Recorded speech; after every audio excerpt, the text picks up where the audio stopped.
नमस्कार मेरे प्यारे दोस्तों, मैं स्टार्ट कर रहा हूँ क्लास 10th का फिजिक्स का फर्स्ट चैप्टर प्रकाश का परिवर्तन तथा अपवर्तन। दोस्तों, जैसा कि मैं मैथ में कराया हूँ उसी तरह आप फिजिक्स का भी पहला चैप्टर स्टार्ट कर दिया हूँ। तो दोस्तों, पहला चैप्टर है प्रकाश का परिवर्तन तथा अपवर्तन। तो सबसे पहले हम टाइटल से समझते हैं दोस्तों, प्रकाश का परिवर्तन तथा अपवर्तन होता क्या है। दोस्तों, तो प्रकाश तो हम जानते हैं क्या होती है, लाइट। यानी प्रकाश वह इकाई या वह ऊर्जा होता है जिसकी सहायता से हम अंधेरे में रखी वस्तुओं को आसानी से देख सकते हैं। दोस्तों, तो वही प्रकाश कहलाता है। प्रकाश का परिवर्तन तथा अपवर्तन का मतलब परिवर्तन होता है जब प्रकाश किसी चिकनी सतह से टकराया। मान लो टॉर्च होता है, टॉर्च को किसी चिकनी सतह पे मारो तथा उसकी लाइट वापस जो लौटती है उसी को हम प्रकाश का परिवर्तन कहते हैं। अर्थात जब कभी देखते होगे शीशा, घड़ी का शीशा, या कभी घर पे शीशे का यूज़ किए होगे तो धूप में खड़े हो तो प्रकाश का धूप शीशे पे पड़ के उसकी किरण अंदर छांव की ओर भागती है। दोस्तों, ऐसा बचपन में खूब किया होगा, वही प्रकाश का परिवर्तन कहलाता है। तथा अपवर्तन क्या होता है, तो दोस्तों अपवर्तन कहलाता है एक माध्यम से दूसरे माध्यम में जाना, वो प्रकाश का अपवर्तन कहलाता है। दोस्तों, पहले हम प्रकाश का परिवर्तन पढ़ेंगे। तो प्रकाश की डिफिनेशन देखेंगे। प्रकाश, जिसको इंग्लिश में हम लाइट कहते हैं, तो प्रकाश ऊर्जा का वह प्रकार है, यानी प्रकाश ऊर्जा का वह प्रकार है जिसकी सहायता से हम वस्तुओं को आसानी से देख सकते हैं। वह प्रकाश विद्युत चुम्बकीय, यानी अब प्रकाश हुआ है जिसकी सहायता से हम दोस्तों रखी हुई वस्तुओं को आसानी से देख सकते हैं, उसी को हम प्रकाश कहते हैं। जैसे टॉर्च का यूज़ करना या फिर मोबाइल की फ्लैश का यूज़ करना, ये सब मेरा प्रकाश के स्रोत हैं। तब प्रकाश विद्युत चुम्बकीय तरंगों के रूप में गति करता है। अर्थात प्रकाश जो होता है वह विद्युत चुम्बकीय तरंगों के रूप में गति करता है। अर्थात देखे होंगे प्रकाश की रोशनी में छोटे छोटे कण इकट्ठा उड़ते रहते हैं, यानी प्रकाश चुम्बकीय तरंगों के रूप में गति करता है। तथा प्रकाश की चाल 3 × 10⁸ मीटर पर सेकेंड होती है। यानी प्रकाश की जो एक मिनिमम चाल, यानी प्रकाश की जो जिस प्रकार चाल से प्रकाश चलता है वह चाल होती है 3 × 10⁸ मीटर पर सेकेंड। दोस्तों, ये क्लास 10th में MCQs में फिजिक्स में पूछता है कि प्रकाश की चाल कितनी है। 4 ऑप्शन दिया होगा तो आपको प्रकाश की चाल 3 × 10⁸ मीटर पर सेकेंड आपको टिक करना होगा। अब देखते हैं वस्तुओं के आधार पर प्रकाश को कितने भागों में बांटा गया है। तो दोस्तों, वस्तुओं के आधार पर प्रकाश को 2 भागों में बांटा गया है, प्रदीप्त और अदीप्त। प्रकाश के आधार पर वस्तुओं को 2 रूपों में बांटा, यानी ऐसी वस्तुएं जो प्रदीप्त वस्तुएं होती है और अप्रदीप्त वस्तुएं होती है। तो प्रदीप्त वस्तुएं वे वस्तुएं होती हैं जो स्वतः प्रकाश उत्पन्न करती हैं, वो प्रदीप्त वस्तुएं कहलाती है, जैसे सूर्य, बल्ब, मोमबत्ती आदि। यानी दोस्तों, कहने का मतलब बहुत आसान है। प्रदीप्त वस्तुएं यानी वे वस्तुएं, प्रदीप्त वस्तुएं वे वस्तुएं कहलाती हैं जो आसानी से प्रकाश उत्पन्न कर सकें। वे क्या होते हैं, प्रदीप्त, यानी जिनके खुद का प्रकाश हो, जिसके पास खुद का प्रकाश हो, वो प्रदीप्त वस्तुएं कहलाती हैं। जैसे सूर्य के पास खुद का प्रकाश है, बल्ब खुद प्रकाश देता है, मोमबत्ती खुद प्रकाश देता है आदि क्या कहलाती है, प्रदीप्त वस्तुएं कहलाती है। दोस्तों, ध्यान देना, बहुत आसान है। अब देखिए अप्रदीप्त वस्तुएं सेम उल्टा, यानी जिनके पास खुद का प्रकाश नहीं होता है वह अप्रदीप्त वस्तुएं कहलाती हैं।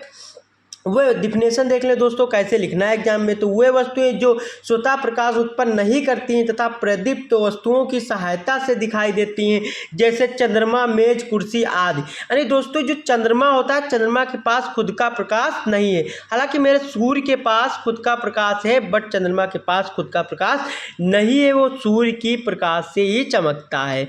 मेज अंधेरे में रखो नहीं दिखेगा, मेज के पास खुद का, कुर्सी के पास खुद का प्रकाश नहीं होता है आदि। यानी ऐसी जो भी निर्जीव चीज़ें होती हैं उनके पास खुद का प्रकाश नहीं होता है। हालांकि सब निर्जीव चीज़ों को नहीं कह सकते, जैसे मेज, कुर्सी आदि जो नहीं होता। जैसे मान लो ये पेन के पास भी खुद का प्रकाश नहीं हो सकता है। अब देखिए दोस्तों, प्रकाश के गुण मेन है, ये आता है कम से कम 3 नंबर में पूछता है। दोस्तों, प्रकाश के गुण किसे कहते हैं, तो हम देखेंगे दोस्तों प्रकाश के गुण कौन कौन से होते हैं। तो दोस्तों, प्रकाश के गुण क्या होते हैं, गुण का मतलब किसी की योग्यता या किसी के अंदर कितना योग्यता है उसी को गुण कहते हैं। जैसे प्रकाश में 3 गुण, प्रकाश में निम्न गुण होते हैं। पहला, प्रकाश विद्युत चुम्बकीय तरंगों के रूप में गति करते हैं, जैसा कि हम आगे पढ़ चुके हैं। विद्युतीय चुम्बकीय तरंगों के रूप में का मतलब होता है छोटे छोटे कणों को अपनी ओर खींचता रहता है प्रकाश। ये लिखना है दोस्तों, पहला गुण होता है, 3 नंबर में आता है दोस्तों। दूसरा है प्रकाश के लिए माध्यम की आवश्यकता नहीं होती है। प्रकाश के लिए माध्यम यानी प्रकाश को एक माध्यम से नहीं चलता है, प्रकाश की सीधी रेखा होती है, किसी भी माध्यम में चला जाता है। और यह निर्वात में भी गति करता है। निर्वात मतलब खुला आसमान में भी यह गति करता है दोस्तों। तीसरा कह रहा है निर्वात में प्रकाश की चाल यानी खुले आसमान में प्रकाश की चाल 3 × 10⁸ मीटर प्रति सेकेंड होती है। यानी ऐसी जगह प्रकाश की चाल स्वतंत्र, जहाँ पे कोई बीच में पारदर्शी या अपारदर्शी माध्यम न हो, वहाँ पे प्रकाश की चाल 3 × 10⁸ मीटर पर सेकेंड होती है दोस्तों। तो मेरे प्यारे बच्चों, यहाँ तक आप समझ में आ गया होगा। इमेजिन कीजिए जैसे मान लो सूरज के से प्रकाश आते हुए पृथ्वी पे तो निर्वात में आता है, उसके रास्ते में कोई दिक्कत नहीं होती। तो जो वहाँ से सूरज से पृथ्वी में प्रकाश आता है तो उसकी जो चाल होती है वो होती है 3 × 10⁸ मीटर पर सेकेंड दोस्तों। अगला 5वां गुण है तो वह है प्रकाश पारदर्शी माध्यम से नहीं गुजरता। अब देखिए दोस्तों, अपारदर्शी माध्यम क्या होता है? मान लो ऐसा माध्यम जिसमें प्रकाश आर पार नहीं निकलता। जैसे हम एक एग्जाम्पल के लिए मान लो ये हम ले लिए एक पेपर। अब प्रकाश को अगर हम मारेंगे, टॉर्च मारेंगे, मोटा पेपर हो तो इधर से मारेंगे तो उधर प्रकाश नहीं निकलेगा। तो यही हुआ अपारदर्शी माध्यम। पारदर्शी माध्यम जैसे कांच हुआ, ग्लास हुआ, जो जिसके आर पार लाइट जा सकती है तो पारदर्शी माध्यम हुआ। मान लो ये मोबाइल का दोस्तों एक कवर है, अगर इस पार से हम फ्लैश मारेंगे तो उस पार नहीं जाएगा क्योंकि वो ये अपारदर्शी माध्यम है। तो इसी तरह दोस्तों ठोस वस्तुओं के आर पार प्रकाश नहीं जाता। जैसे लोहे की एक छड़ ले लो या पतली सी चादर ले लो और लोहे की चादर में आर पार प्रकाश मारो तो नहीं जाएगा। तो दोस्तों हालांकि हम समझ चुके हैं, आपको इतना समझ में आ गया होगा। अब नेक्स्ट आगे देखते हैं दोस्तों हम। हाँ तो दोस्तों अगला है प्रकाश की किरण। अब किरण क्या होती है दोस्तों? किरण होती है जो प्रकाश से पतली पतली रोशनी आती है किरणों के रूप में, उसे हम किरण कहते हैं। लाइट ऑफ क्या कहते हैं? रेड कहते हैं। जैसे परिभाषा, किसी समान माध्यम में प्रकाश एक बिंदु से दूसरे बिंदु तक जिस सरल रेखा या ऋजु रेखीय मार्ग से होकर जाता है उसे प्रकाश की किरण कहते हैं। यानी प्रकाश की किरण वह होती है, मतलब प्रकाश एक बिंदु से दूसरे बिंदु तक एकदम सीधा जाए, बीच में बिल्कुल ना मुड़े उड़े। जैसे सपवा होता है, स्नेक, सांप देखो मुड़ता है इधर उधर, या रस्सी को देख लो मुड़ जाए। तो जब मुड़ी हुई रस्सी या सांप जब चलता है तो ये जो है किरण नहीं। किरण का कहने का सिद्धांत एकदम सीधा, रस्सी को 2 लोग इधर उधर तान ले, खींच ले कसके तो एकदम टाइट हो जाती, तो वह प्रकाश की किरण। यानी कहने का मतलब है, मान लो ये लाइन है तो यहाँ से यहाँ तक सीधा प्रकाश आए, कहीं भी सपवा जैसा इधर उधर ना घूमे, तो इसी को हम प्रकाश की किरण कहते हैं। यानी प्रकाश का गुण भी होता है कि प्रकाश एक सीधी रेखा में गति करता है, बिल्कुल इधर उधर घूमता नहीं। तो पहले प्रकाश की किरण की डिफिनेशन, प्रकाश की किरण की डिफिनेशन लिखोगे आप कि किसी समान माध्यम में, मतलब ऐसा माध्यम जो समान हो, कोई बीच में कोई पारदर्शी अपारदर्शी माध्यम ना हो, प्रकार एक बिंदु से दूसरे बिंदु तक जिस सरल रेखीय ऋजु रेखीय मार्ग से होकर जाता है उसे ही प्रकाश की किरण कहते हैं। यानी एक बिंदु से दूसरे बिंदु तक जो प्रकाश जाता है उसी को हम प्रकाश की किरण कहते हैं। यानी एक बिंदु से दूसरे बिंदु तक सरल रेखा में जो प्रकाश जाता है उसी को हम जो है प्रकाश किरण कहते हैं। समझ में आ गया? अब प्रकाश किरण पुंज क्या होती हैं दोस्तों? तो एक ही दिशा में जाने वाली प्रकाश की किरणें के समूह को प्रकाश किरण पुंज कहते हैं। दोस्तों एक ही दिशा में, मान लो बहुत सारी किरणें एक ही दिशा में जा रही हैं, मान लो पूरब से पश्चिम को ही सारी किरणें जा रही हो, तो इसी को हम प्रकाश किरण पुंज कहते हैं। पुंज का मतलब होता है समूह, एक समूह में एक ही दिशा में जाएं, इन्हीं को हम किरण पुंज कहते हैं। मेरे प्यारे दोस्तों समझ में आ रहा होगा, अभी आपको चित्र के माध्यम से भी समझाऊंगा। अब देखिए ये निम्न प्रकार की होती है। पहले अभिसारी किरण पुंज क्या होती है, फिर अपसारी किरण पुंज क्या होती है, फिर दोस्तों तीसरी है मेरी समांतर किरण पुंज। तो देखिए दोस्तों अभिसारी किरण पुंज, यदि प्रकाश की सभी किरणें एक ही बिंदु पर मिलती हो तो उसे अभिसारी प्रकाश किरण पुंज कहते हैं। यानी ऐसी किरण पुंज दोस्तों जब बहुत सारी किरणें एक बिंदु पे मान लो मिलती हो, जैसे मैं आपको फिगर में इधर दिखाना चाह रहा हूँ। मान लो ये होता है अभिसारी किरण पुंज का एग्जाम्पल। देखिए दोस्तों, एक बिंदु है, एक केंद्र है, इसी पे बहुत सारी किरणें आके मिल रही हैं, तो इसी को हम कहेंगे दोस्तों अभिसारी किरण पुंज। अगर पेपर में आ गया अभिसारी किरण पुंज किसे कहते हैं, तो पुंज का मतलब होता है, किरण का मतलब लाइन, सीधी रेखा, पुंज का मतलब समूह, और अभिसारी मतलब एकदम एक ही बिंदु पे मिलना है। यानी तो हम डिफिनेशन लिखेंगे अभिसारी किरण पुंज क्या होती है, तो यदि प्रकाश जब एक ही बिंदु पर, यदि प्रकाश की सभी किरणें एक ही बिंदु पर, ऐसे फिगर देख के परिभाषा बना लो दोस्तों, जब प्रकाश की सभी किरणें एक ही बिंदु पर आके मिलती हैं तो उसे हम जो है अभिसारी किरण पुंज कहते हैं। तो पहला कंप्लीट हुआ दोस्तों। दूसरी जो मेरी है वो है दोस्तों अपसारी। अभिसारी और अपसारी किरण पुंज, यानी यदि प्रकाश की सभी किरणें किसी एक बिंदु से आती हुई प्रतीत होती तो उसे अपसारी किरण पुंज कहते हैं। यानी अर्थात दोस्तों अपसारी किरण पुंज वह किरण पुंज है जब कोई, दोस्तों इसमें कह रहा है जब किसी किरण, कोई ऐसी किरण, इतनी किरणें जो एक ही जगह से आए और सारी दिशाओं में फैल जाए, उसी को हम जो है अपसारी किरण पुंज कहते हैं। एग्जाम्पल के लिए जैसे जो है सूर्य से देखिए दोस्तों, सूर्य जो है मेरा सन है, उससे बहुत सारी किरणें निकलती हैं और पूरे दिशाओं में फैल जाती हैं, तो सूर्य मेरा अपसारी किरण पुंज का एक अच्छा एग्जाम्पल है। तो दोस्तों अब हम देखते हैं अब अपसारी किरण पुंज का एग्जाम्पल। देखिए दोस्तों ये अपसारी किरण पुंज का एग्जाम्पल है। तो देखिए अपसारी किरण पुंज क्या होता है, जब किसी बिंदु से, दोनों डिफरेंट देखिए, अपसारी किरण पुंज जब किसी एक ही बिंदु से प्रकाश की किरणें चारों दिशाओं में फैल रही हूँ तो उसे हम अपसारी किरण बिंदु कहते हैं, अपसारी किरण पुंज कहते हैं। और जब प्रकाश की बहुत सारी किरणें आ रही हो तथा एक बिंदु पर मिल रही हो तो उसे हम अभिसारी किरण पुंज कहते हैं। तो आशा करता हूँ दोस्तों अभिसारी किरण पुंज और अपसारी किरण पुंज समझ में आ गया होगा। अब देखिए दोस्तों तीसरा है मेरा समांतर प्रकाश किरण पुंज।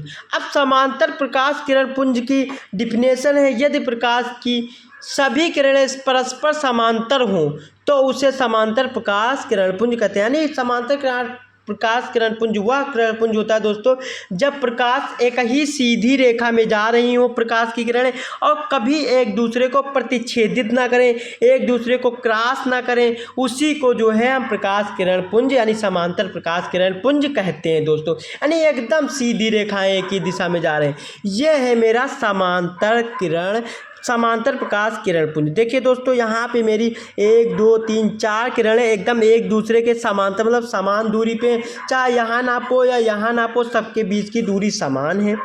तो अब ये कभी भी बच्चों एक दूसरे को जो है क्रॉस मल्टीप्लाई नहीं करेंगी, यानी एक दूसरे को प्रतिच्छेदित नहीं करेंगी। आशा करता हूँ आपको अभिसारी किरण पुंज और अपसारी किरण पुंज और समांतर किरण पुंज समझ में आया होगा। अब मेन पॉइंट आता है दोस्तों जो 2 नंबर का आता है, most important question, most important, very very important बच्चों ये मेरा क्वेश्चन है, ये जरूर पढ़ना, लिखा भी है मोस्ट इम्पॉर्टेंट। तो दोस्तों अब आते हैं जो पहले टाइटल में दिखाया भी गया था, प्रकाश का परिवर्तन तथा अपवर्तन। तब अब हम देखते हैं प्रकाश का परिवर्तन क्या होता है। तो बच्चों ध्यान दें प्रकाश का परिवर्तन क्या होता है। प्रकाश का परिवर्तन यानी परिभाषा से पता करता है कि प्रकाश का किसी चिकने या पॉलिशदार सतह से टकराकर उसी माध्यम में लौटने की क्रिया को प्रकाश का परिवर्तन कहते हैं। अर्थात प्रकाश का परिवर्तन वह होता है, यानी जैसे जब कोई प्रकाश सीधी रेखा में आए तथा वह किसी चिकने या पॉलिशदार सतह से टकराकर उसी माध्यम में लौट जाए, उसी को हम प्रकाश का परिवर्तन कहते हैं। अर्थात कभी बिल्डिंगों में लगे शीशे पे देखा होगा, प्रकाश की किरण आती है तथा उससे टकरा के एकदम वापस लौट जाती है, या कभी घड़ी के शीशे पे देखे होगे प्रकाश की किरण आएगी और टकरा के वापस लौट जाएगी। जैसे दोस्तों यहाँ पे फिगर में दिखाया गया है, ये होता है प्रकाश का परिवर्तन। देखिए दोस्तों, ये एक चिकनी सतह है, एक प्रकार से मान लो ये नीचे शीशा रखा हुआ है या बिल्डिंग का शीशा है, और एक आपतित किरण यानी आने वाली किरण को हम आपतित किरण कहते हैं, और जो टकरा के वापस लौटती है उसे परावर्तित किरण कहते हैं। तो देखिए दोस्तों, ये आपतित किरण आ रही है और ये शीशा है, शीशे की सतह से टकराई और टकरा के ये वापस चली गई, परिवर्तित हो गई, तो इसी को कहते हैं प्रकाश का परिवर्तन दोस्तों। तो इसके लिए सतह चिकनी होना अवश्य ज़रूरी है। तो दोस्तों, अब इसी फिगर में दो नियम है, प्रकाश का परिवर्तन के दो नियम है दोस्तों। तो ये मोस्ट इम्पॉर्टेंट है, डिफिनेशन पूछता है कि प्रकाश के परिवर्तन की डिफिनेशन लिखिए तथा इनके दो नियम लिखिए। तो पहला नियम होता है दोस्तों, ध्यान दीजिए पहला नियम क्या है। तो दोस्तों, प्रकाश के परिवर्तन का पहला नियम है वो है आपतित किरण तथा परावर्तित किरण फिर वह आपतन बिंदु पर खींचा गया अभिलंब तीनों एक ही तल पे होते हैं। दोस्तों, अब एक ये नियम समझिए, फिर दूसरा नियम अभी फिगर के माध्यम से समझाते हैं। यानी कह रहा है जो आने वाली किरण तथा जो जाने वाली किरण और एक आपतन बिंदु है जहाँ से वो परिवर्तित होती हैं, तीनों एक ही तल पे होते हैं। तो सत्य है, ये पहला नियम है। दूसरा नियम लिखोगे, आपतन कोण आई तथा परिवर्तन कोण आर सदैव बराबर होते हैं। तो दोस्तों, हम चित्र में देख के आपको समझा देते हैं। तो दोस्तों देखिए, ये फिगर है, अगर ये आपको समझ में आ गया तो इसी से सारी डिफिनेशन लिख लोगे। तो प्रकाश का परिवर्तन क्या होता है, प्रकाश किसी सीधी रेखा में गति करता है तथा एक चिकनी सतह से टकरा के उसी माध्यम से लौट जाता है, इसी को प्रकाश का परिवर्तन कहते हैं दोस्तों। अब देखिए, आपतित किरण हुई और शीशे टकराया और परिवर्तित हो गई, तो आपतित किरण और परिवर्तित किरण हो गई, तो इसी को हम प्रकाश का परिवर्तन कहते हैं। अब दोस्तों, पहला जो नियम था इसका वो था आपतित किरण तथा परिवर्तन किरण व आपतन बिंदु तीनों एक ही तल पे होते हैं। तो ये सत्य है। देखिए दोस्तों, ये एक तल है और ये एक ही बिंदु पे होते हैं। तो देखिए दोस्तों, ये आपतित किरण आ रही है इस सेंटर पे और यहीं से देखो इसी सेंटर से परिवर्तन हो रहा है और तथा इसी सेंटर से अभिलंब है, बीचों बीच सेंटर अभिलंब। तो आपतित किरण, अभिलंब और परिवर्तन तीनों एक ही तल पे हैं, है ना।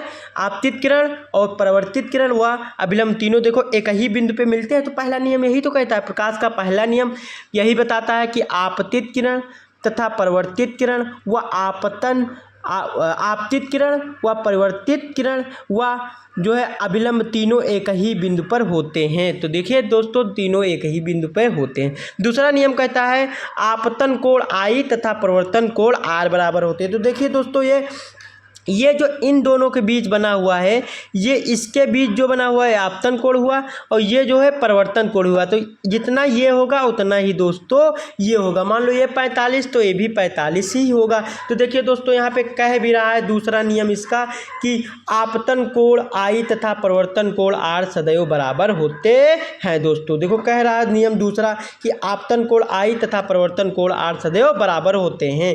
आशा करता हूँ प्रकाश का परिवर्तन तथा उसके दोनों नियम समझ में आ गए होंगे। तो देखिए दूसरा नियम फिर से एक बार समझ लीजिए, आपतन कोण आई होता है और यानी ये जो बीच में होते हैं इनको आपतन कोण कहते हैं। आपतन कोण आई तथा इधर परिवर्तन हो रहा है आर, तो ये आर से, यानी जो आपतन कोण होता है उसको आई से प्रदर्शित करते हैं और जो परिवर्तन कोण होता है दोनों उसको आर से परिवर्तित करते हैं। तो देखिए दोनों के बीच में आप ये देखिए बेटा, दोनों के बीच में समान कोण है। देखो ये कोण और ये कोण बराबर समान दूरी है ना, तो इसके बीच में जो कोण बनेगा वो भी तो समान होगा। तो यही तो प्रकाश का द्वितीय नियम कहता है कि आपतन कोण आई तथा परिवर्तन कोण दोनों बराबर होते हैं। मोस्ट इंपॉर्टेंट क्वेश्चन था, इसलिए दोस्तों इसमें टाइम लग गया। अब आते हैं हम आगे, नेक्स्ट क्या है। तो दोस्तों नेक्स्ट हम जो पढ़ेंगे वो है दोस्तों हमारा गोलीय दर्पण। क्या पढ़ेंगे दोस्तों, अगला है प्रकाश अपवर्तन और प्रवर्तन समाप्त हो गया दोस्तों। अब हम पढ़ेंगे गोलीय दर्पण तथा उससे संबंधित परिभाषाएं। ये भी पूछा जाता है एग्जाम में, जो है गोलीय दर्पण तथा उससे संबंधित परिभाषाएं, बहुत इंपॉर्टेंट चैप्टर ये भी है दोस्तों। तो अब हम पढ़ेंगे दोस्तों गोलीय दर्पण। तो गोलीय दर्पण क्या होता है दोस्तों, सबसे पहले हम डिफिनेशन देखेंगे। तो कह रहा है गोलीय दर्पण कांच के खोखले गोले का काटा गया भाग होता है जिसके एक तल पर पारदर्शी या चांदी की कलाई, यानी कह रहा है जिसके एक तल पर चांदी की कलाई, जिसको हम पॉलिश कहते हैं, कर दी जाती है। उसके ऊपर आयरन ऑक्साइड लाल पेंट कर दिया जाता है तथा दूसरे तल परिवर्तन होता है जो चमकदार होता है। यानी अर्थात नहीं समझे, कहने का मतलब गोलीय दर्पण वह दर्पण होता है दोस्तों, कभी आप शीशा देखे हो, शीशे को जिसमें फेस देखते हो वही दर्पण शीशे को कहते हैं। तो दोस्तों शीशे के देखोगे उसके पीछे का एक हिस्सा जो है पेंट होता है, कलाई, यानी कलाई कहते हैं पेंट को, और आयरन ऑक्साइड एक पेंट होती है, उसके शीशे के पीछे साइड में लेप लगा देते हैं और आगे का शीशा, आगे के साइड में कुछ नहीं लगाते, तभी तो उसमें हमारा मिरर यानी मिरर में हमारी जो है प्रतिबिंब यानी मेरी तस्वीर बन जाती है ना दोस्तों। तो ये जो है होता है परिवर्तन तथा अपवर्तन के नियम। तो आप, आशा करता हूँ आपको समझ में आ गया होगा यहाँ पे दोस्तों गोलीय दर्पण किसे कहते हैं।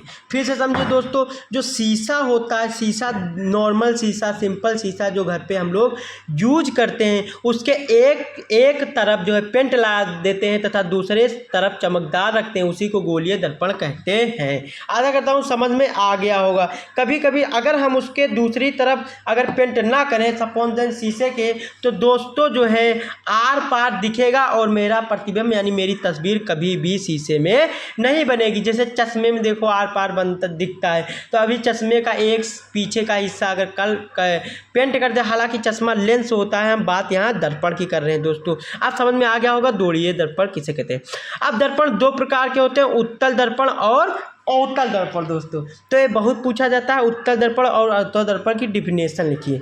तो देखिए दोस्तों, अवतल दर्पण क्या होता है, तो वह गोलीय दर्पण जिसके दबे हुए भाग से परिवर्तन होता है, यानी जिस दर्पण के दबे हुए भाग से परिवर्तन होता है, अंदर वाले भाग से परिवर्तन होता है, उसको हम जो है अवतल दर्पण कहते हैं। और दूसरा है उत्तल दर्पण, वह गोलीय दर्पण जिसके उभरे हुए भाग से परिवर्तन होता है, यानी जो ऊपरी भाग से परिवर्तन होता है उसे हम उत्तल दर्पण कहते हैं, और जो अंदर वाले भाग से परिवर्तन होता है उसे हम जो है अवतल दर्पण कहते हैं। अब दोस्तों इसको हम समझेंगे एक फिगर के माध्यम यानी चित्र के माध्यम से। तो दोस्तों जैसा यहाँ पे हमको चित्र में दिखाया गया है, तो दोस्तों चित्र में यहाँ पे दिखाया गया है, देखिए यहाँ पे ये आपके सामने बना हुआ है अवतल दर्पण। अवतल दर्पण की डिफिनेशन क्या थी, अभी हमने बताया कि वह गोलीय दर्पण जिसके दबे हुए भाग से परिवर्तन होता है। तो देखिए अवतल दर्पण है, यहाँ पे भी दिखाया गया है अवतल दर्पण, तो दबे हुए भाग यानी अंदर के भाग से परिवर्तन हो रहा है। तो देखिए ये अवतल दर्पण है, इसके देखिए ऊपर वाले जो ये दिख रहा है साइड ये शीशे के ऊपर है, दर्पण के ऊपर पेंट लगा दी गई है, और अंदर का भाग देखो अवतल दर्पण की डिफिनेशन हुआ दबे हुए भाग से परिवर्तन।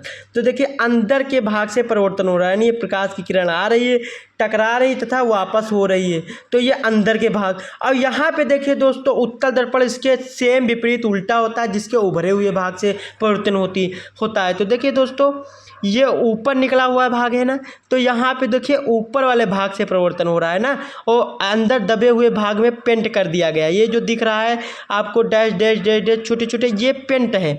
तो जिसको जो है मेरा उत्तल दर्पण की डिफिनेशन है, वह गोलीय दर्पण जिसके उभरे हुए भाग से परिवर्तन होता है उसको जो है हम उत्तल दर्पण कहते हैं। आशा करता हूँ समझ में आ गया होता है अवतल दर्पण और उत्तल दर्पण। फिर से समझिए, अवतल दर्पण वह होता है जिसके अंदर वाले यानी दबे हुए भाग से परिवर्तन होता है, उसे हम अवतल दर्पण कहते हैं। और जिसके बाहरी वाले भाग से यानी उभरे हुए भाग से परिवर्तन होता है, उसे हम जो है उत्तल दर्पण कहते हैं। अगर डिफिनेशन आएगी अवतल दर्पण उत्तल दर्पण किसे कहते हैं, तो आपको इसी तरह डिफिनेशन में लिख देना है और नीचे जो है आपको चित्र बना देना है। अगर चित्र बनाने कहेगा तो लिखेंगे अवतल दर्पण वह गोलीय दर्पण जिसके दबे हुए भाग से परिवर्तन होता है, उसे उत्तल दर्पण कहते हैं। देखिए यहाँ पे दिख भी रहा है। और उत्तल दर्पण वह गोलीय दर्पण जिसके उभरे हुए भाग से परिवर्तन हो रहा है। देखिए ऊपर उभरे हुए भाग से आया प्रकाश और टकरा के चला गया, उभरे हुए भाग से परिवर्तन होता है, उसे हम उत्तल दर्पण कहते हैं। अब दोस्तों अगला टॉपिक है वह है गोलीय दर्पण से संबंधित परिभाषा है। दोस्तों अब हम पढ़ेंगे गोलीय दर्पण से संबंधित परिभाषाएं।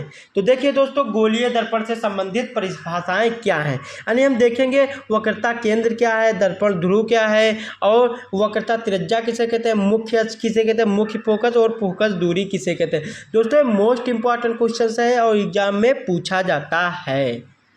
तो देखते हैं दोस्तों। तो देखिए मेरे प्यारे बच्चों गोलीय दर्पण से संबंधित कुछ परिभाषाएं। तो सबसे नंबर 1 परिभाषा है दर्पण का ध्रुव किसे कहते हैं। बहुत पूछा जाता है, डिफिनेशन 1 नंबर आएगी कि दर्पण का ध्रुव किसे कहते हैं। सचित्र मतलब चित्र के साथ बनाइए, दिखाइए।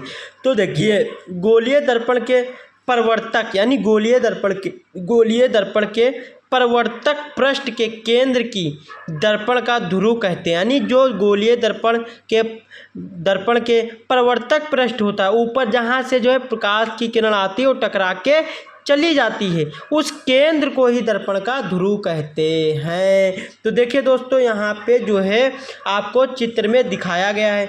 देखिए यहाँ पे जो है दोस्तों, ये दर्पण का ध्रुव है, यहाँ पे दर्पण का ये ध्रुव है। तो देखिए ये प्रकाश, ये यहाँ पे केंद्र है, यहीं से तो किरण आती है, टकराती है और वापस हो जाती है। तो इसी पॉइंट को हम जो है दर्पण का ध्रुव कहते हैं और इसे हम P से प्रदर्शित करते हैं दोस्तों। तो पहली डिफिनेशन मेरी कंप्लीट हुई कि गोलीय दर्पण का ध्रुव, गोलीय दर्पण के प्रवर्तक पृष्ठ के केंद्र की दर्पण का ध्रुव कहते हैं। यानी जो प्रवर्तक पृष्ठ होता है उसके केंद्र के को जो है दर्पण का ध्रुव कहते हैं, जिसे हम P से निरूपित करते हैं।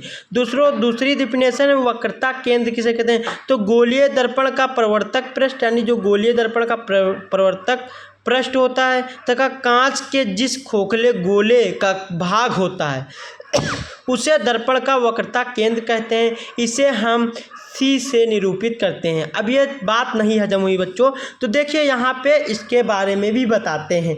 हालांकि केंद्र, मान लो केंद्र, ये देखो ये केंद्र है, यानी जो गोलीय दर्पण को काटा गया बीच से, तो उसका भी तो एक सेंटर होगा। तो वह सेंटर जो गोलीय दर्पण, गोला मान लो गेंद को बीच से काट दे, तो एक बीच का सेंटर होगा, एक बीच का उभरे हुए भाग का सेंटर होगा। तो ध्यान रखना दोस्तों, यहाँ पे जो कहता है जो दर्पण के ध्रुव P तथा दर्पण के केंद्र तक की ये जो दूरी होती है, यानी दूरी होती है, इसी को दूरी होती है, यानी दर्पण के ध्रुव P तथा केंद्र बिंदु तक जो ये वो होता है, बिंदु होता है, बीच का बिंदु होता है, इसी को हम जो है C कहते हैं, यानी वक्रता त्रिज्या कहते हैं। फिर से वक्रता केंद्र कहते हैं।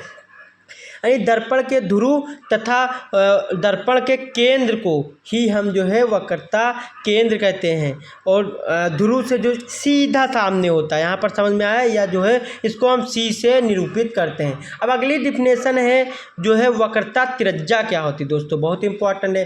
तो फिर से वही डिफिनेशन, वक्रता त्रिज्या किसे कहते हैं। तो दर्पण के ध्रुव से वक्रता केंद्र तक के बीच की वक्रता त्रिज्या कहलाते हैं, इसे R से निरूपित करते हैं। तो ध्यान रखना, वक्रता केंद्र वक्रता केंद्र किसे कहते हैं, तो C से निरूपित करते हैं। जैसे ये दर्पण के केंद्र को हम वक्रता केंद्र कहते हैं। अब देखिए दोस्तों, दूसरी डिफिनेशन है वक्रता त्रिज्या किसे कहते हैं। दर्पण के ध्रुव P तथा वक्रता केंद्र C के बीच की ये जो दूरी होती है, ये जो दूरी हम दिखा रहे हैं बार बार, देखिए दोस्तों, जो यहाँ पे दर्पण के ध्रुव P तथा दर्पण का वक्रता केंद्र C के जो है बीच की दूरी होती है, ये यहाँ से यहाँ तक, ये जो है वक्रता त्रिज्या कहलाती है। अब देखिए वक्रता त्रिज्या जिसे हम कैपिटल R से प्रदर्शित करते हैं दोस्तों। अब अगली डिफिनेशन है जो दोस्तों, वो है मेरे मुख्य अक्ष किसे कहते हैं। तो दर्पण के ध्रुव तथा वक्रता केंद्र को मिलाने वाली रेखा को हम दर्पण का मुख्य अक्ष कहते हैं। यानी जो वक्रता केंद्र है तथा दर्पण का ध्रुव P है, इसी को भी हम वक्रता मुख्य जो है अक्ष भी कहते हैं, इसी को हम मुख्य अक्ष भी कहते हैं।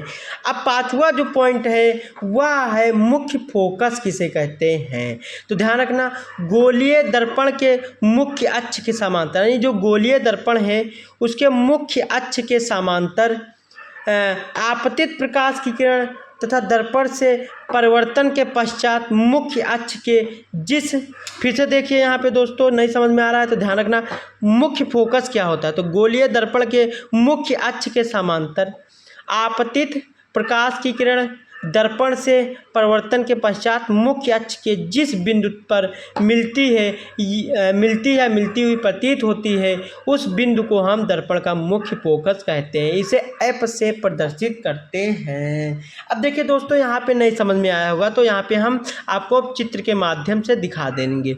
तो कह रहा है दर्पण के वक्रता त्रिज्या के समांतर, तो ये दर्पण के वक्रता त्रिज्या है, वक्रता केंद्र C तथा दर्पण के ध्रुव P के बीच की इसी के समांतर देखो ये लाइन आएगी और टकरा के फिर उसी के माध्यम से वापस लौट जाएगी। तो जिस सेंटर पे मिलता है इसी को हम जो है मुख्य फोकस कहते हैं। अब जो अगली डिफिनेशन है, छठा डिफिनेशन है, वह है फोकस दूरी। बहुत इंपॉर्टेंट है फोकस दूरी, ये भी न्यूमेरिकल में इसका काम भी आएगा। फोकस दूरी इसे हम F से निरूपित करते हैं, यानी मुख्य फोकस को कैपिटल F से और फोकस दूरी को स्मॉल f से निरूपित करते हैं दोस्तों। तो यहाँ पे देखिए फोकस दूरी क्या है दोस्तों, तो गोलीय दर्पण के ध्रुव P तथा मुख्य फोकस के बीच की दूरी को दर्पण की फोकस दूरी कहते हैं। यानी फोकस दूरी क्या होती है, फिर से ध्यान है, गोलीय दर्पण के ध्रुव P कह रहा है, गोलीय दर्पण के ध्रुव P तथा मुख्य फोकस के बीच की दूरी को हम फोकस दूरी, यानी गोलीय दर्पण के ध्रुव P तथा मुख्य फोकस के बीच की दूरी को हम क्या कहते हैं, फोकस दूरी कहते हैं। इसे हम F से प्रदर्शित करते हैं, यानी ये जो दूरी है यह दोस्तों फोकस दूरी कहलाती है मेरी, ये फोकस दूरी कहलाती है। आशा करता हूँ समझ में आ गया होगा। अब दोस्तों आगे चलते हैं दोस्तों, इसका जो है वो है दोस्तों लेंस का उपयोग, यानी दर्पण का उपयोग, उत्तल और अवतल दर्पण का उपयोग। फिर इसी के साथ इस चैप्टर की थ्योरी समाप्त हो जाएगी, फिर हम लोग न्यूमेरिकल पे आ जाएंगे। तो देखिए दोस्तों अब हम लोग आ चुके हैं इस चैप्टर के जो है लास्ट थ्योरी पर। तो मुख्य तल बता ही दिया है दोस्तों, मुख्य तल वही होता है जो फोकस दूरी होती है। और दर्पण का द्वारक किसे कहते हैं पूछा जाता है, तो गोलीय दर्पण के प्रवर्तक तल की को दर्पण का द्वारक, यानी जिस जो है दर्पण में जो परिवर्तन होता है जहाँ पे, उसी को हम दर्पण का द्वारक कहते हैं। यानी जिस जगह पे प्रकाश की किरण आती है और टकरा के वापस लौटती, तो वो जो सेंटर होता है उसी को हम जो है दर्पण का जो है प्रवर्तक कहते हैं। अब आता है दोस्तों अवतल दर्पण का उपयोग, बहुत ही इंटरेस्टिंग, और उत्तल दर्पण का उपयोग। तो देखिए अवतल दर्पण का उपयोग हम कहाँ कहाँ करते हैं दोस्तों, बहुत इंपॉर्टेंट है। तो हम देखते हैं अवतल दर्पण का उपयोग। तो दोस्तों अवतल दर्पण का उपयोग चेहरे का सीधा बड़ा प्रतिबिंब कहते हैं, फोटो देखने के लिए, दाढ़ी बनाने के लिए और दर्पणों के रूप में करते हैं। यानी अवतल दर्पण का उपयोग दोस्तों जो मेरे घर पे शीशा होता है जिससे हम दाढ़ी बनाते हैं, कंघा करते हैं, क्रीम पाउडर लगाते हैं, वो दोस्तों मेरा अवतल दर्पण होता है। तथा डॉक्टर मरीजों के दांतों का बड़ा प्रतिबिंब देखने के लिए नाक, कान और गले की जांच करने में अवतल दर्पण का उपयोग करते हैं। दोस्तों डॉक्टर लोग भी इसका उपयोग करते हैं छोटे दांतों को बड़ा देखने के लिए तथा नाक कान में बीमारी को देखने के लिए। तो दोस्तों अगला देखिए शक्तिशाली किरण पुंज प्राप्त करने के लिए, यानी जो प्रकाश की किरणें आती हैं सूर्य से, तो उन किरणों को तेजी से प्राप्त करने के लिए हम अवतल दर्पण का प्रयोग करते हैं। तथा चौथा है अवतल दर्पण का उपयोग परिवर्तन दूरदर्शी में अभिदृश्य के रूप में होता है। यानी जो दूरदर्शी होती हैं, दूरदर्शी जो दूर की चीज़ें दिखाती हैं, तो उसमें भी जो है हम चित्र को बड़ा देखने के लिए जो है अवतल दर्पण का उपयोग करते हैं। पांचवा अवतल दर्पण का उपयोग सौर भट्टियों में सूर्य के प्रकाश के केंद्रित करने में किया जाता है। सौर भट्टी यानी अवतल दर्पण का उपयोग से हम प्रकाश के सूरज को एक जगह इकट्ठा करके इतनी ऊर्जा बनाते हैं, फिर उसी ऊर्जा से हम मोटर तथा अन्य कार्य भी करते हैं, पानी वानी भी खेतों में सींचते हैं मोटर के थ्रू। अब आता है उत्तल दर्पण का उपयोग। तो दोस्तों उत्तल दर्पण का उपयोग मोटर कारों और ट्रकों आदि में चालक की सीट के पास लगाया जाता है। यानी जो चालक के सीट, मोटरसाइकिलों में शीशे लगे होते हैं, ट्रकों में जो शीशे लगे होते हैं, उत्तल दर्पण में प्रतिबिंब छोटा बनता है दोस्तों, ध्यान रखना। तो लगे होते हैं जिसमें चालक अपने पीछे आने वाले वाहनों को देख सके तथा अपना वाहन सुरक्षित रूप से चला सके। तो यानी पहला तो रूप यही होगा, ट्रक, ट्रेन, बस, ऑटो, ट्री और जो मोटरसाइकिल होते हैं दोस्तों, उसमें जो साइड में लगा होता है मिरर, शीशा, उसी को हम अवतल दर्पण का उपयोग करते हैं। यानी अवतल दर्पण का उपयोग करते, उत्तल दर्पण का उपयोग करते हैं, क्योंकि वह बड़े से बड़े प्रतिबिंब को छोटा दिखाता है। ठीक है, अगर हम बड़ा अवतल दर्पण का उपयोग करें तो प्रतिबिंब बड़ा दिखेगा, हमको जान ही नहीं पाएगा कितनी दूर, और वो उत्तल दर्पण बड़ी चीज़ को छोटा दिखाता है। दूसरा उपयोग है उत्तल दर्पण का उपयोग सड़कों तथा बाजारों पर लगे प्रकाश लैंपों में परिवर्तक तलों के रूप में किया जाता है। यानी दोस्तों हम उत्तल दर्पण का उपयोग जो है प्रकाश की किरणों को फैलाने के लिए भी करते हैं, जैसे लैंप वैम्प सड़कों पे लगा होता है वहाँ पे दोस्तों। अगला देखिए जो है उत्तल दर्पण और उत्तल दर्पण के उपयोग के बाद दोस्तों प्रतिबिंब क्या होता है, मोस्ट इम्पॉर्टेंट प्रतिबिंब। तो प्रतिबिंब दोस्तों हमारी जो इमेज बनता है, हमारा जो फोटो बनता है शीशे में, उसी को हम प्रतिबिंब कहते हैं। जैसे हम फोटो खींचते हैं और फ़ोन में फ़ोटो आ जाता है, उसी को हम प्रतिबिंब कहते हैं। तो दो या दो से अधिक प्रकाश की किरणें वस्तु के किसी बिंदु से चलकर दर्पण से परावर्तक के पश्चात जिस बिंदु पर जाकर मिलती हुई प्रतीत होती है उसे वस्तु का प्रतिबिंब कहते हैं। यानी दो जो है प्रकाश की किरणें, किसी वस्तुओं की दो किरणें निकल रही हैं तथा निकलने का पश्चात सीधी रेखा में गई और किसी दर्पण से टकरा के फिर वो दोनों किरणें वापसी के दौरान, यानी मान लो कोई वस्तु है अलग अलग रखी हुई है और उससे किरण निकल रही है, किरण निकलने के पश्चात फिर वह जो है किरण टकराने के बाद एक ही बिंदु पे आके मिल जाएं, एक जगह क्रॉस हो जाएं, उसी को हम जो है प्रतिबिंब कहते हैं। जैसे कि यहाँ चित्र में दिखाया गया है, ऐसे चित्र बना देना। ये मेरा जो है दर्पण है, ये ए बी कोई वस्तु रखी हुई है। तो देखिए ए से यहाँ से ए से ये किरण निकली, ये ए से ये किरण निकली, और देखिए दोस्तों यहाँ पे और ए से ये किरण निकली और बी से ए से ये किरण निकली। ये दोनों किरण इधर गई और ये किरण इधर गई। ये किरण इससे टकरा के और देखिए ये किरण इससे टकरा के दोनों किरण यहाँ पे मिल गई, तो ये दर्पण क्या होता है, प्रतिबिंब कहलाता है। आशा करता हूँ समझ में आ गई। यानी दो किरणें टकरा के जिस स्थान पे मिलती हैं उसी को दर्पण का जो है प्रतिबिंब कहते हैं। इसे ए बी वस्तु का प्रतिबिंब ए डैश तथा ए बी डैश जो कि वास्तविक तथा उल्टा होता है। यानी प्रतिबिंब को हम ए डैश तथा बी डैश से रूप से प्रदर्शित करते हैं दोस्तों। जो ए बी है ये वस्तु है और ए डैश बी डैश उस वस्तु का बना प्रतिबिंब है।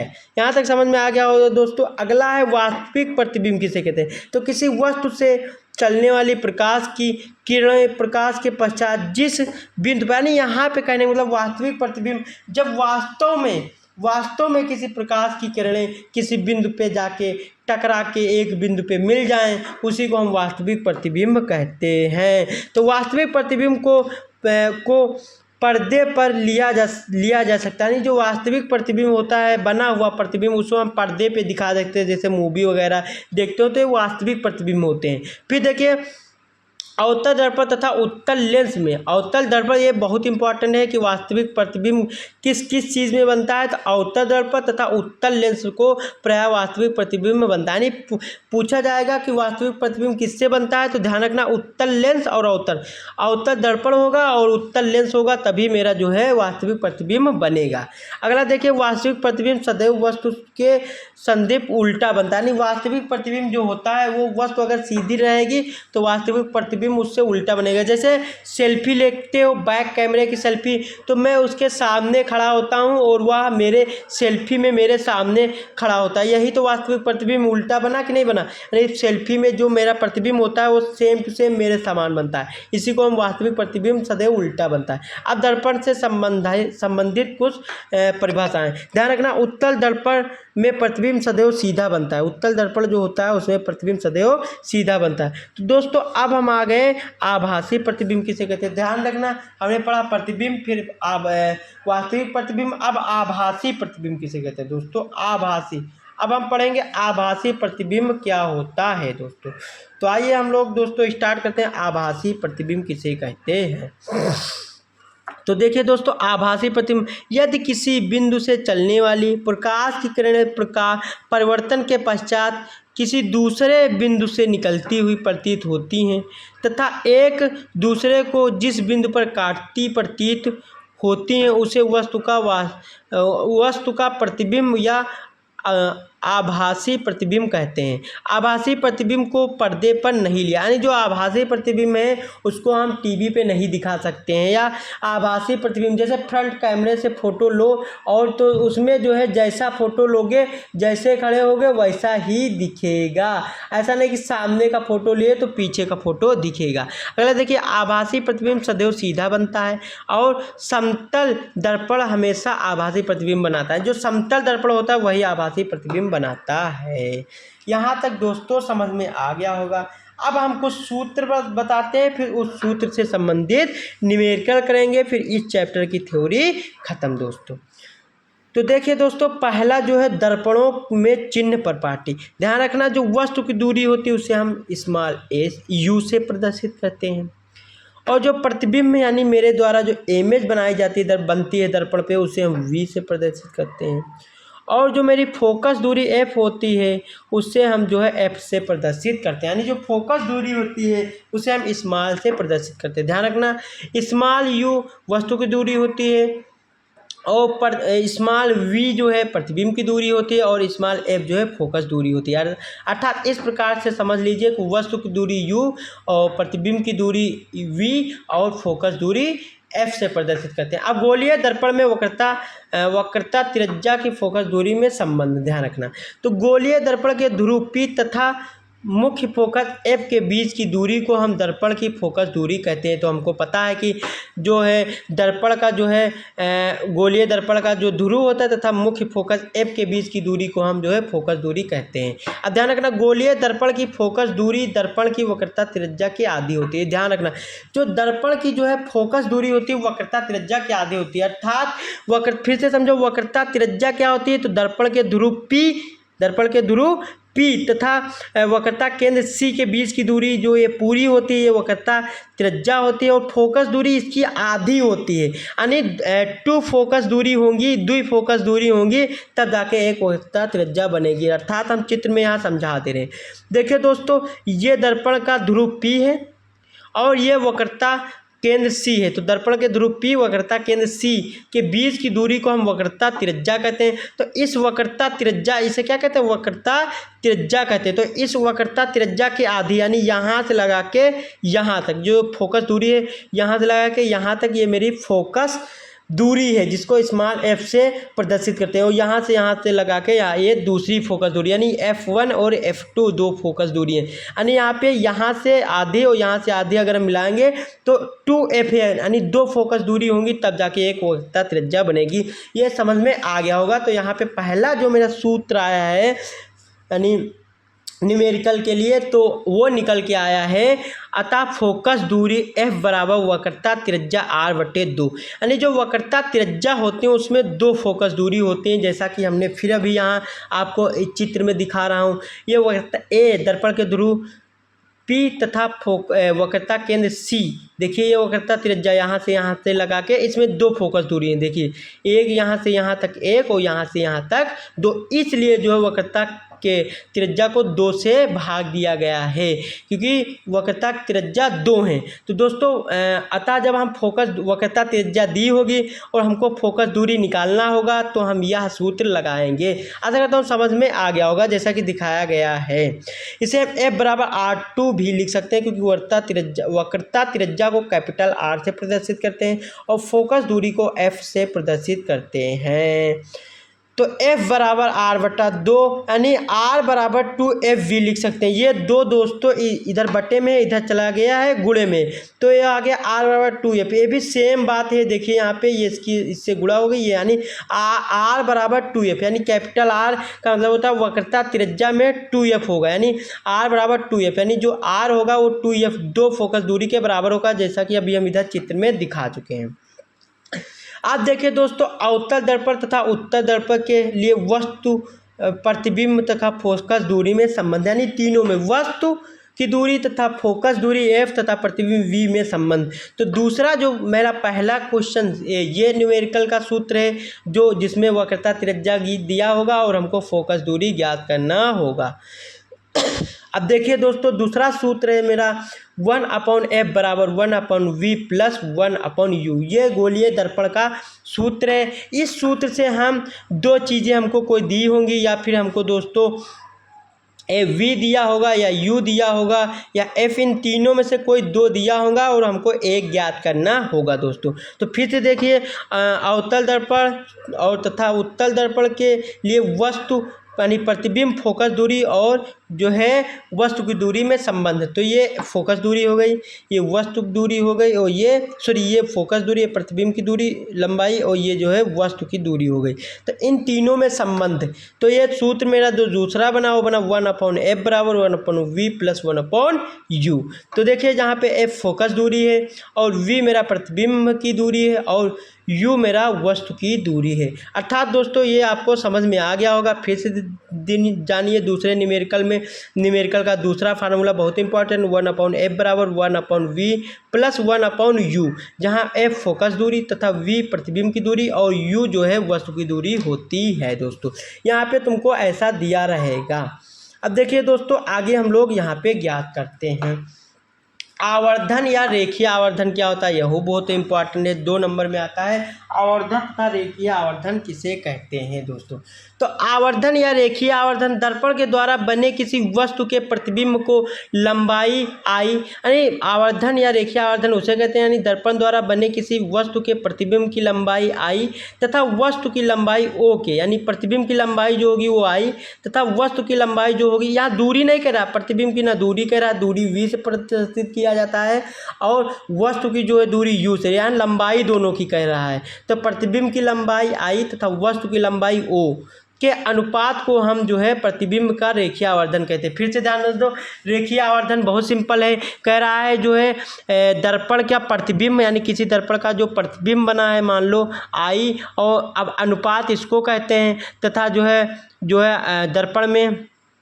दर्पण के जो है दर्पण के प्रतिबिंब की वस्तु की लंबाई ओ होता है ऐसे। तो इसको ऐसे भी लिख सकते हैं दोस्तों I/O, इसको भी रेशियो भी कहते हैं, इंग्लिश में रेशियो, हिंदी में अनुपात कहते हैं। यानी फिर से समझिए आवर्धन या रेखीय आवर्धन क्या होता है, यानी दर्पण द्वारा बने किसी प्रतिबिंब की लंबाई, यानी कोई प्रतिबिंब है दूरी v होता है, यहाँ लंबाई की बात की गई, तो लंबाई I तथा वस्तु की लंबाई ओ, यहाँ पे वस्तु की लंबाई ना कि वस्तु की दूरी कहा गया, अगर वस्तु की यहाँ पे दूरी लिखा होता तो u होगा, तो वस्तु की लंबाई ओ के अनुपात को हम प्रतिबिंब का रेखीय आवर्धन कहते हैं। दोस्तों आशा करता हूँ यहाँ पर समझ में आ गया होगा। तो रेखीय आवर्धन को m से प्रदर्शित करते हैं, 1 नंबर में आता है कि रेखीय आवर्धन की राशि क्या होती है, किससे प्रदर्शित करते हैं, तो m से प्रदर्शित करते हैं। तो दोस्तों यहाँ तीसरा जो मेरा फार्मूला हुआ वो हुआ रेखीय आवर्धन m बराबर प्रतिबिंब की लंबाई I तथा वस्तु की लंबाई ओ, प्रतिबिंब की लंबाई यानी m बराबर प्रतिबिंब की लंबाई I तथा वस्तु की लंबाई ओ, यानी रेखीय आवर्धन अगर आएगा तो ज्ञात करने के लिए तो रेखीय आवर्धन m बराबर I/O, अर्थात यहाँ पे तुमको रेखीय आवर्धन ज्ञात करना होगा तो आपको वस्तु की लंबाई दिया होगा और तथा प्रतिबिंब की लंबाई, वस्तु की लंबाई ओ तथा प्रतिबिंब की लंबाई I दिया होगा, और यहाँ पे तब आपको m ज्ञात करना होगा। दोस्तों अगला देखिए दोस्तों, यहाँ पे दिया हुआ m बराबर I/O बराबर -v/u, यहाँ पे वस्तु की प्रतिबिंब की दूरी है और यहाँ वस्तु की दूरी से भी कंपेयर किया जा सकता है ज्ञात करने के लिए। इसमें दोस्तों क्या होगी, आपको वस्तु की इस वाले फार्मूले में आपको वस्तु की जो है दूरी दिया होगा, प्रतिबिंब की दूरी दिया होगा, इसमें से कोई 2 में से 1 दिया होगा दोस्तों, या इन तीनों में या वस्तु की लंबाई तथा प्रतिबिंब की लंबाई दिया होगा और आपको इन दोनों में से कोई एक दिया होगा, तो आपको ये सूत्र लगाना। आशा करता हूँ समझ में आ गया होगा दोस्तों। इसी वीडियो के साथ दोस्तों नमस्कार, अगले वीडियो में मिलते हैं आपको न्यूमेरिकल के साथ। दोस्तों अगले वीडियो ज़रूर देखिए, इसमें हम दोस्तों ये आपको करवाएंगे न्यूमेरिकल। तो अभी के लिए टाटा, धन्यवाद दोस्तों, अगले वीडियो के लिए बने रहिए।